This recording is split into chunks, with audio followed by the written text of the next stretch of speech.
Hey, what's going on? This was not planned. This is really impromptu, but every morning I spend some time reading a book, and usually some sort of, business book or, something to just get my brain going. Just found that it's my favorite way to start the day. And today I just finished this book called The Go-Giver, um, and it took me, I started it yesterday morning, and I'm finished it now. So very quick read and super useful and inspiring. So I wanted to share something because it got me thinking. The book goes through, it's a story, and it goes through these five, what he calls the five laws of success. And one of them says that your income is directly related or is determined by the number of people you serve and how well you serve them. So I started thinking about how this could apply to your studio business. So the first part, the number of people you serve. So how can you serve more people as a studio owner, as a producer and engineer? I think that, obviously records take time, and you're putting yourself into it. So, how can you increase that? Isn't there a ceiling, a threshold? And I think back to things that I could have done better, when I was tracking bands a lot in my studio to serve more people. One big way is to outsource. So imagine if you didn't have to edit your drums or tune the vocals or do any of your editing, how many more projects could you fit in? Or when it comes to mixing, if you didn't have to go through and organize tracks and set up your templates and lay in your drum samples, all of that stuff, imagine how many more songs you can mix. And again, this is not something I did very well early on. I can tend to be kind of a control freak, and a lot of us in business and music, we think that only we can do it, only we can do it the way that we want. And it's not necessarily true. Obviously, everyone has a unique thing that they bring to the table, but there's a lot of parts of the process that are easily outsourced. And I did kind of finally get a hang of that as the years went on. And at this point, whenever I'm taking a mix project, I'm going to outsource a lot of the mix prep. So sometimes tracks come to me all disorganized, or they need to be renamed, and I need to put in my mix templates and all that stuff. I outsource all of that stuff now, so that it just comes to me ready for me to just mix and be in the zone, and that cuts out a huge amount of time.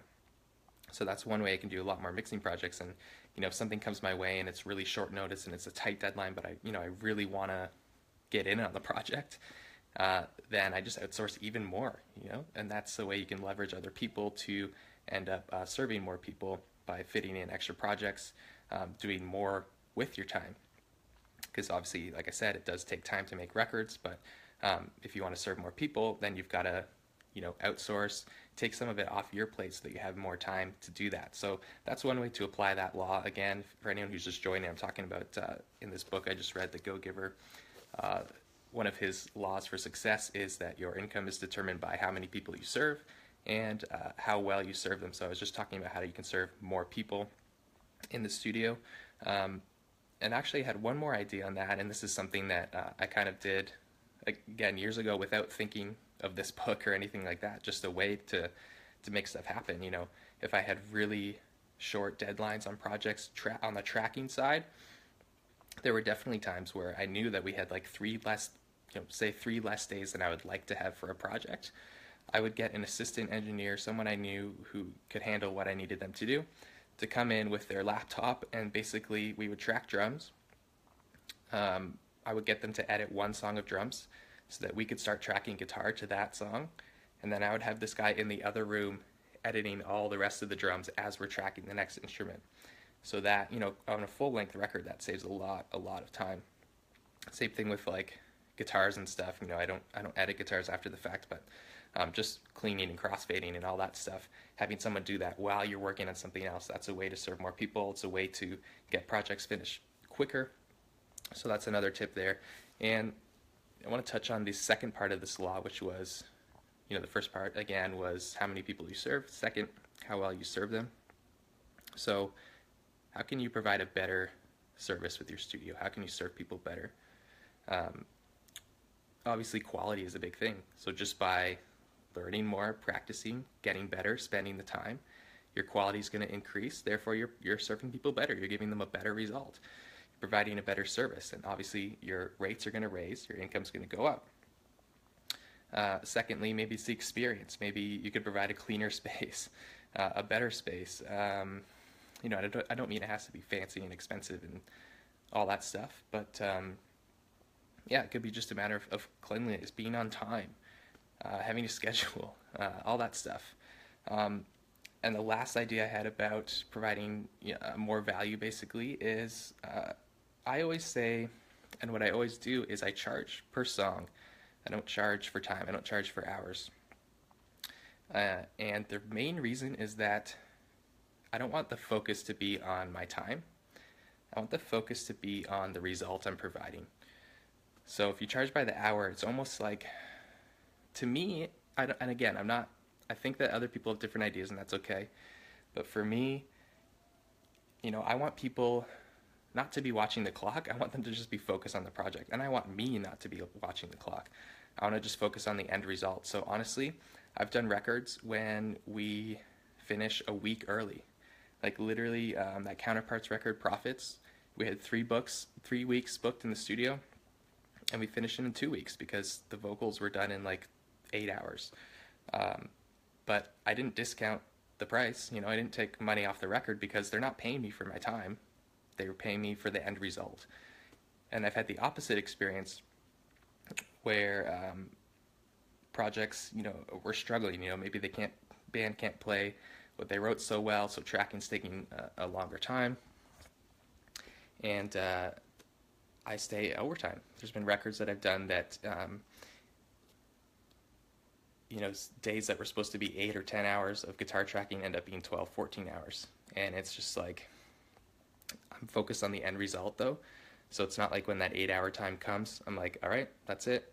This is the best we got, so that's it. Or, rushing through to get stuff done because we have a time limit or a budget limit that's related to hours. I'm not thinking like that. I'm always thinking about the result I'm delivering.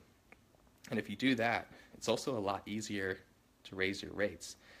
Because for one thing, you build trust with people, because if you work with a band that's a little sketchy and you put in the extra effort to deliver that result, even though you're maybe not getting paid extra for it, that's going to ripple through word of mouth in the community.